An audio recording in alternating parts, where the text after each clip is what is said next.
like a different day today, this afternoon. Use sunglasses, to be honest.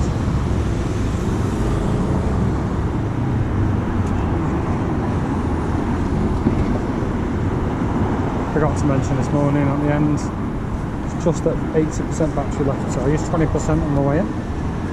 So plenty of headroom for an easy ride home.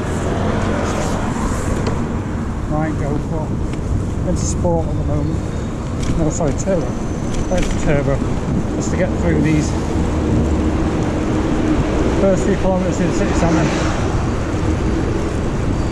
Traffic.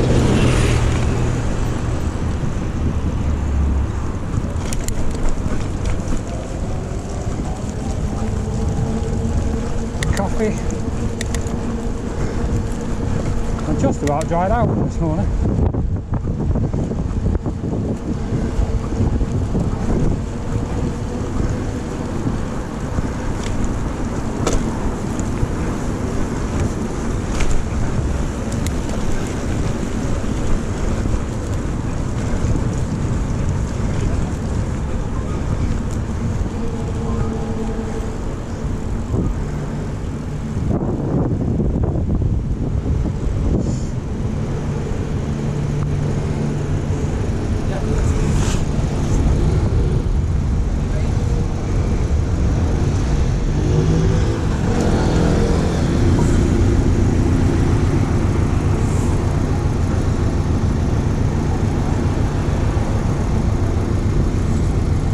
Nightmare this bit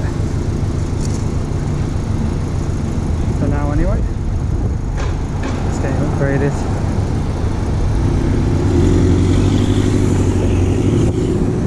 Yeah, bus route.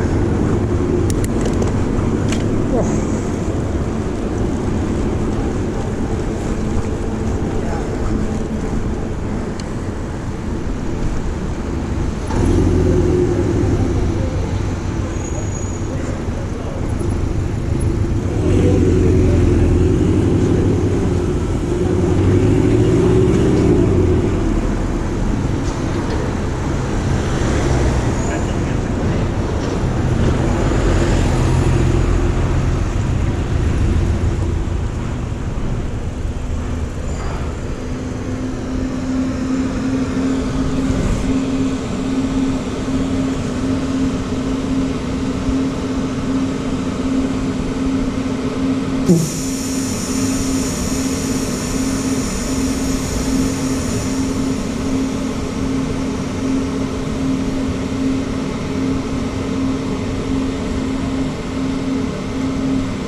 On my ride this morning I hit 250 kilometres on the bike, so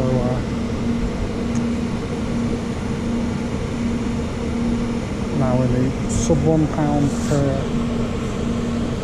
kilometre.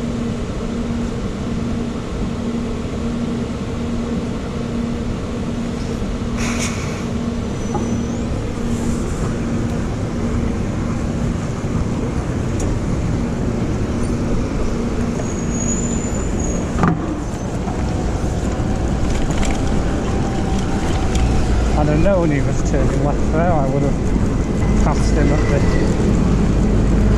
the queue and gone in the on cycle box. Anyway, I'll pull in front because he was going the same way as me. So what this is in the road.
Doing some rally on that hill there, well above the car.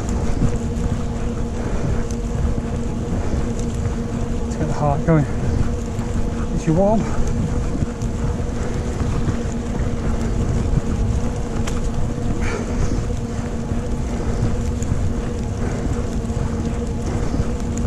It's always a slow section of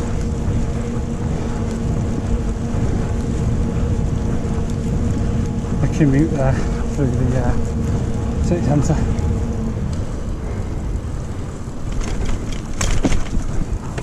There's no nice way across really.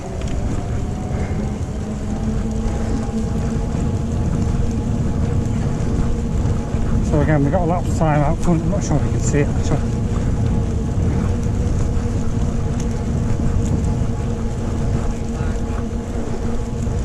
So obviously the perfect home commute would also be on a train, sorry, would also be 50 minutes, 55 minutes, somewhere in that region. As mentioned on this morning's commute, that's when the stars align.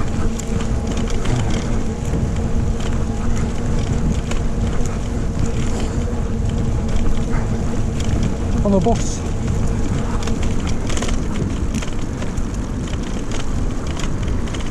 it's just under an hour on the way in, it the kind of time I had it.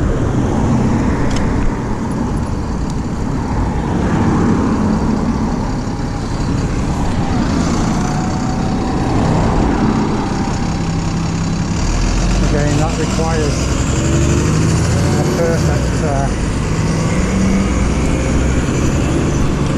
perfect commute, so that's a 2-bus journey plus a 15-minute walk.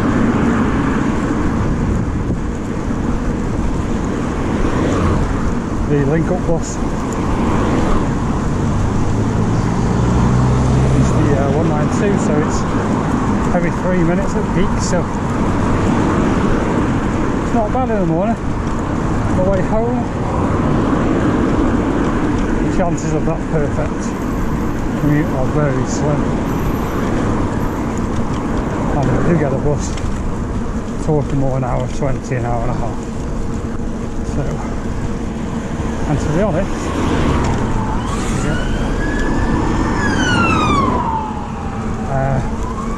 never actually driven to work in rush hour. I've obviously driven to the city centre, but never in rush hour. It's never been something I've done to commute. The last 15 years almost. Never actually driven it full both ways during rush hour. From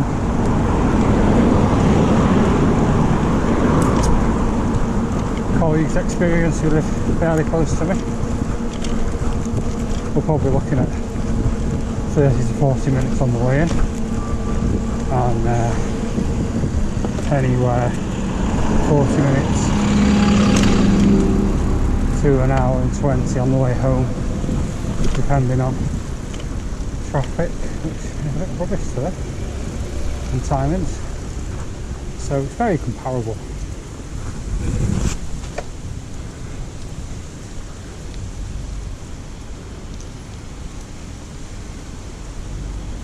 They're very comparable to cycling time-wise. Obviously you stay drier in the car,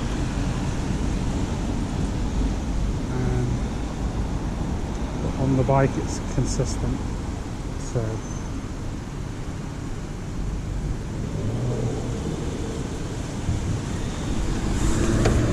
I'm going to use this cycle lane.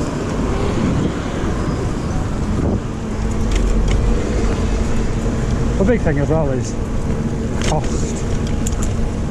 One of the major things you have to take into factor when choosing these things. I mentioned earlier the train's £8.50 for the day, roughly. Might be slightly more, slightly less, but it's between £8 and £9. The bus is £5. for a day ticket. Obviously, if you do a week for a ticket, that comes down. But I don't commute every day at the moment. And on the car, I think you're struggling to get a car park for less than £6 these days. And I think even that's tough. But there are some in the kind of further out section. Let's go down here.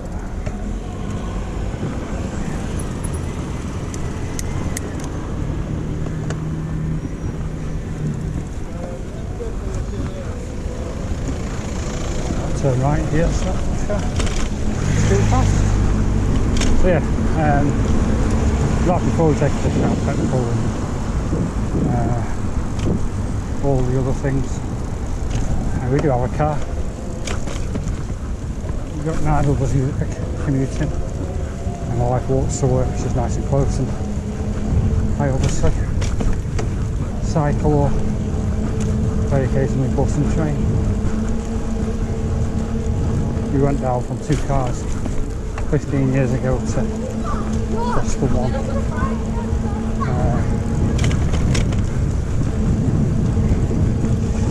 Well, they didn't worry about tax, did they? So yeah, it was mostly cost based thing originally. Went to use a train. Train was cheaper than having 2 cars. The time my wife drove to work, so we needed 2 separate ways of getting to the office.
So yeah, I was saying, mostly start off with money, and then all the other benefits come along with it.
got to be prepared for situations like that.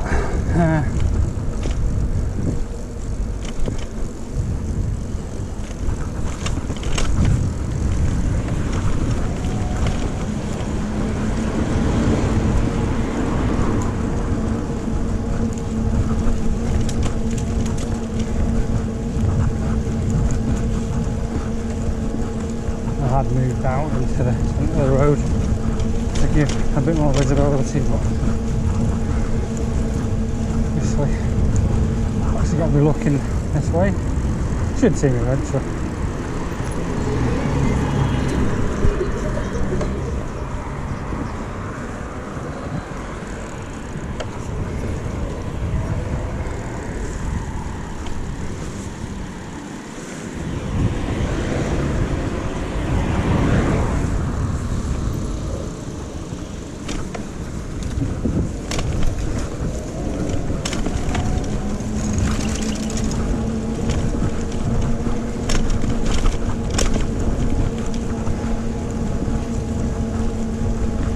I need to sort this light out properly. I've got a mount.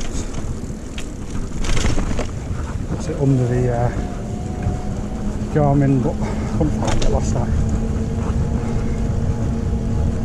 Well, I'll probably put a video together because I'm planning to install some battery powered lights from the main bike battery. It has a connection for them somewhere in the controller. It's not an option offered by Alfred when this bike's bought new. Nor is it a plug and play. I think it's just some bare wires knocking around. So sure they're taped up. But it does tell you in the manual how to switch them on, but not how to fit them or what's there. So I'm going to at some point pop the bottom off of the controller, do some measurements on voltage and get something ordered, and then work out how I do a rear light. That's always the tricky thing in these things. I don't want to pan you up.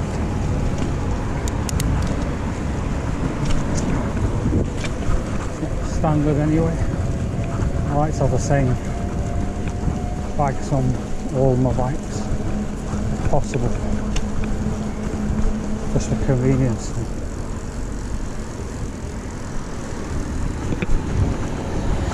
So I use a seat post mounted bracket from Paradise called the SQR, and I have a couple of different bikes that will just drop on there. All the way from this one I'm using today, which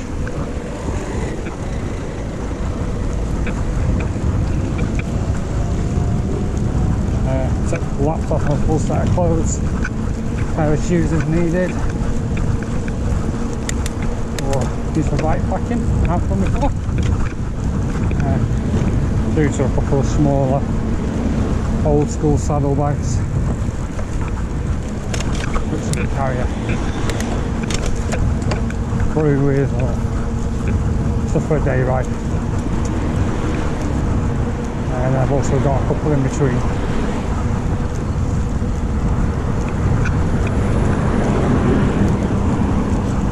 So yeah, so I need to think about how I mount a rear light. Obviously, using a seat post mount for the bag stops me able to use a seat post mounted light. So I currently have the light mounted on the bag, which is ideal for battery powered or rechargeable lights, but won't work so well for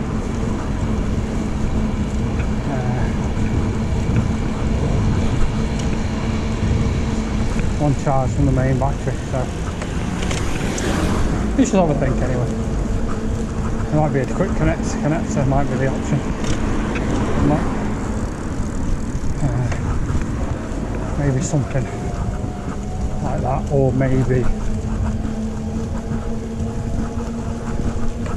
something on the mudguard, something on other bikes. For the seat stays, maybe go for 2 on the seat stays so they're visible.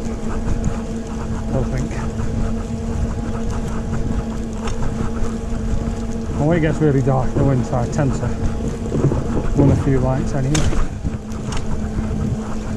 So, but having the convenience of something permanently wired up, I've learned from having the dynamo and the Brompton recently not to think about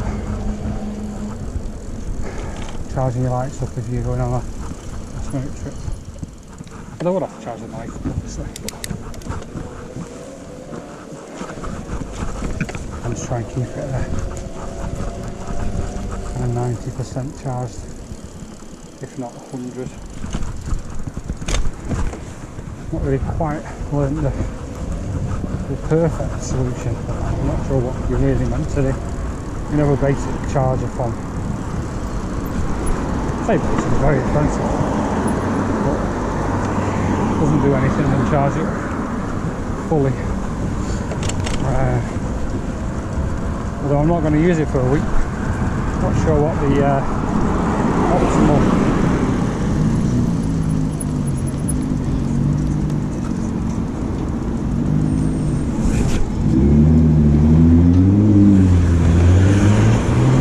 charging cycle is really.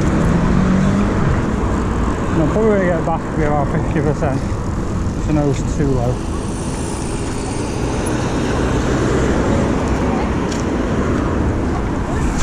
So I'll probably charge up tomorrow morning once it's cool.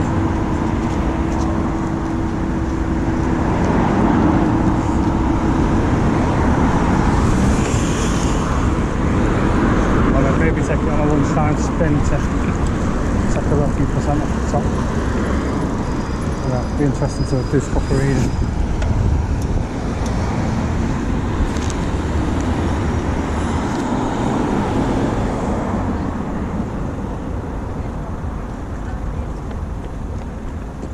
Were you saying something before?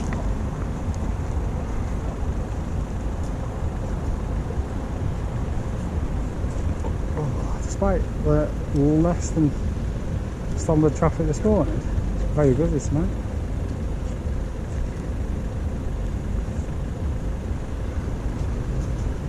"31 minutes in, 8 kilometres.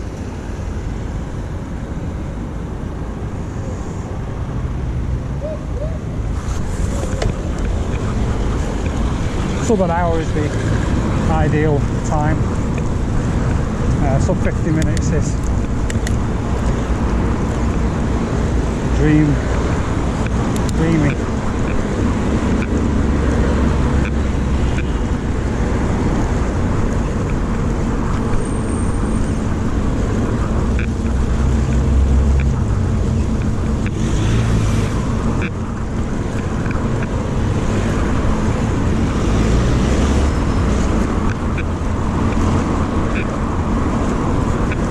Odd cycle lane down here, I learned. That is very uncommon for there to be peak hour. Video. Just this wheel. Peak hour only cycle lanes.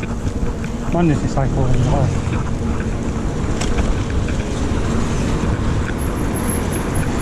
Yeah.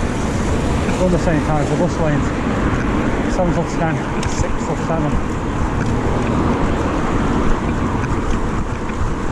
Sorry, that's completely wrong. 7 till 10,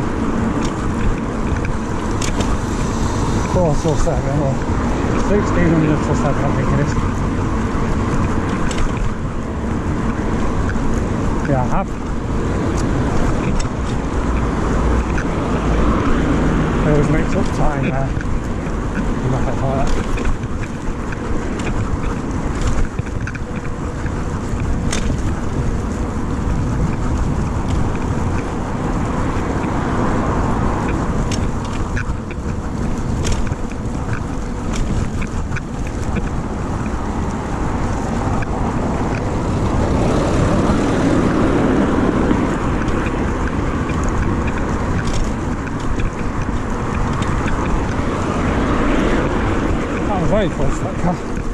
before I was so close I couldn't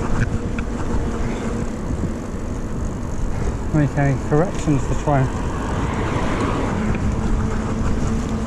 take the lane as I was coming around the corner.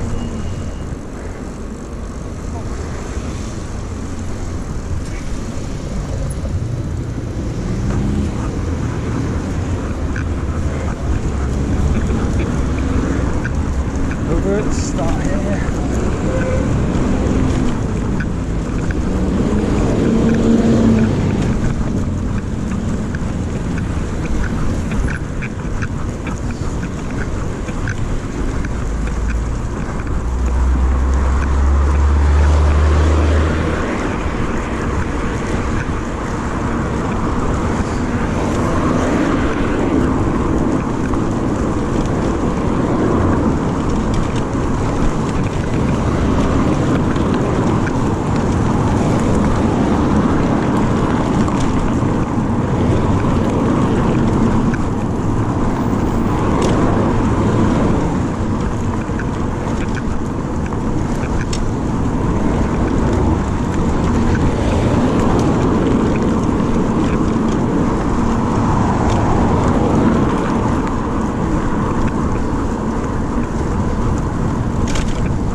This is the kind of hill that having an electric bike really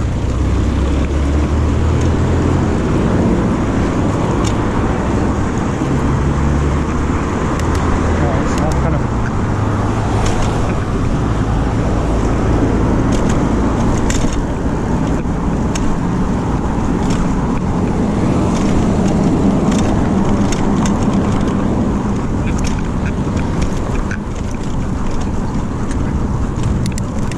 up there, not passing.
Thank you.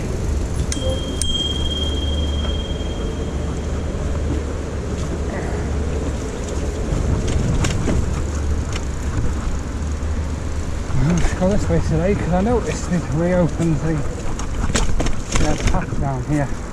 And I think it's had some work. The right was closed. Well, let's come and see it.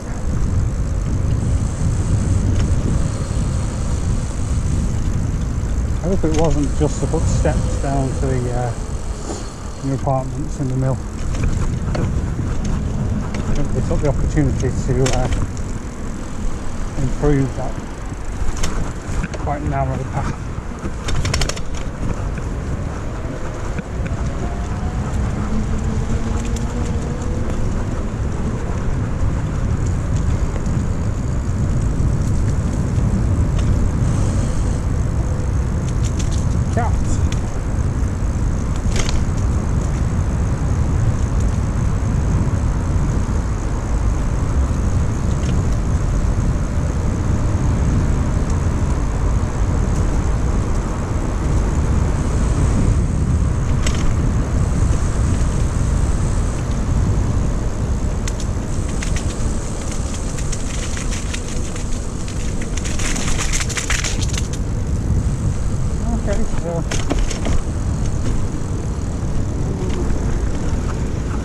Not sure what that was.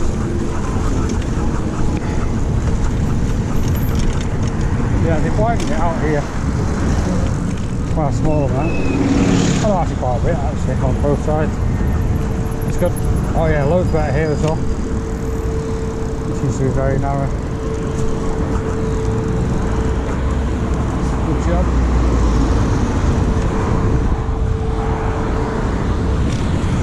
Excellent work.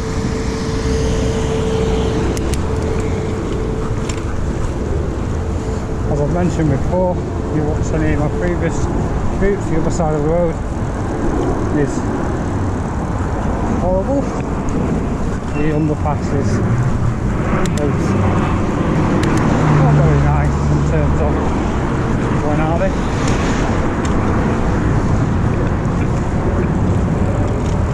There is always a lot of glass in there, so I tend to avoid it if I can.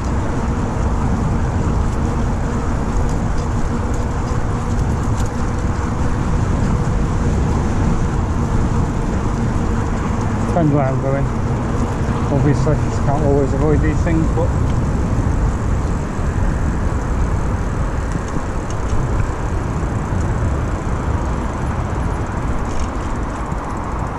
go faster barriers.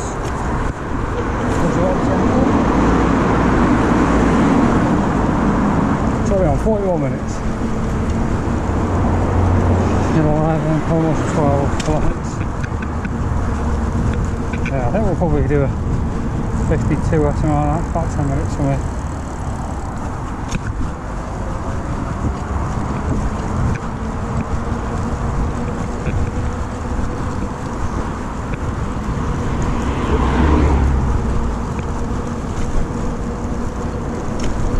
It depends on how quickly we get over junctions and past crossings.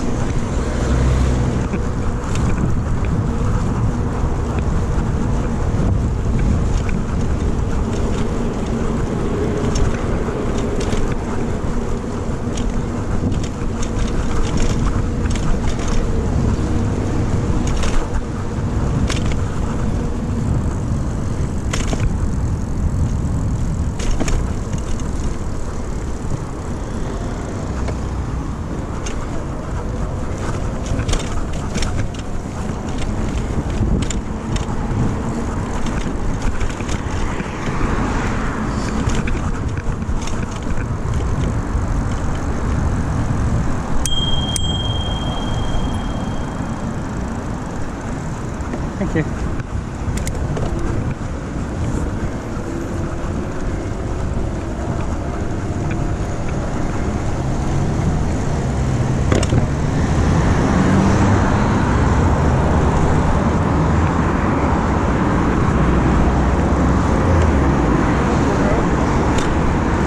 That's the way today.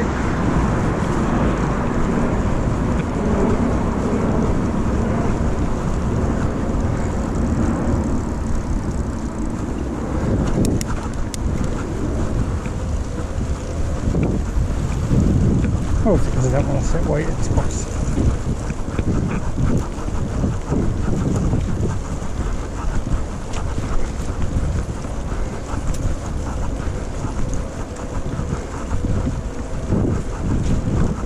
path here. Not sure what its technical status is. Used to be a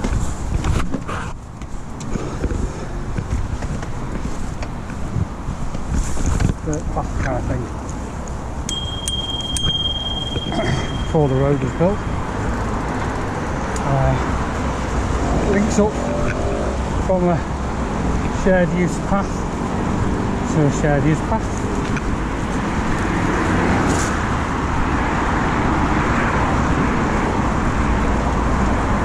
There's no signs on it. It's not very heavily used outside of school pick up and drop off, so take it steady. It's when you're going up it is the only way, as it is incredibly steep at the top.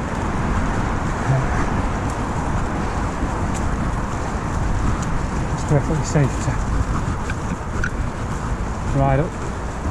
We've got the energy or the legs or the power in the bike.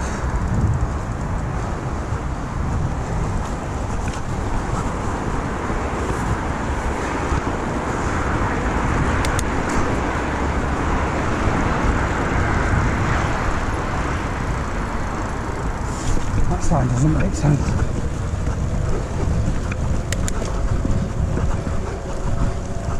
I don't read the quickest way to About Park. Turn left there along a particularly grim path.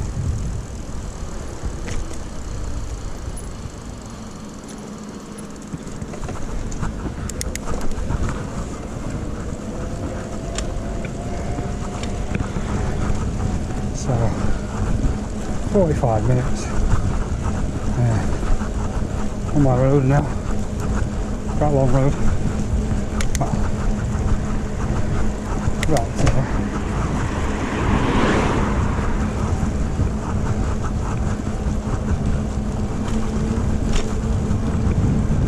A historic road in Stockport, been here a long time. Longer than most of the houses and mills.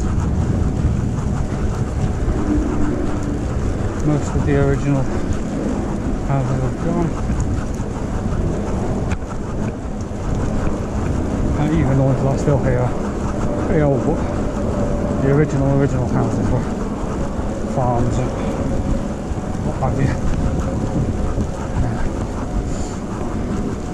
This one just on the left up here, which I think is fairly original.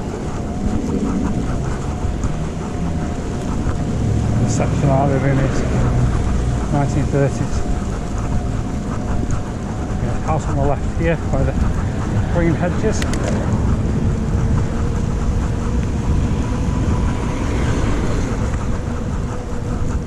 Oh no, I thought the date was up.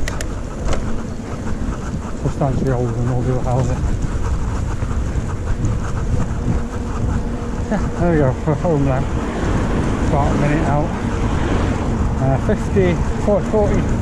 let's call it 48 minutes. And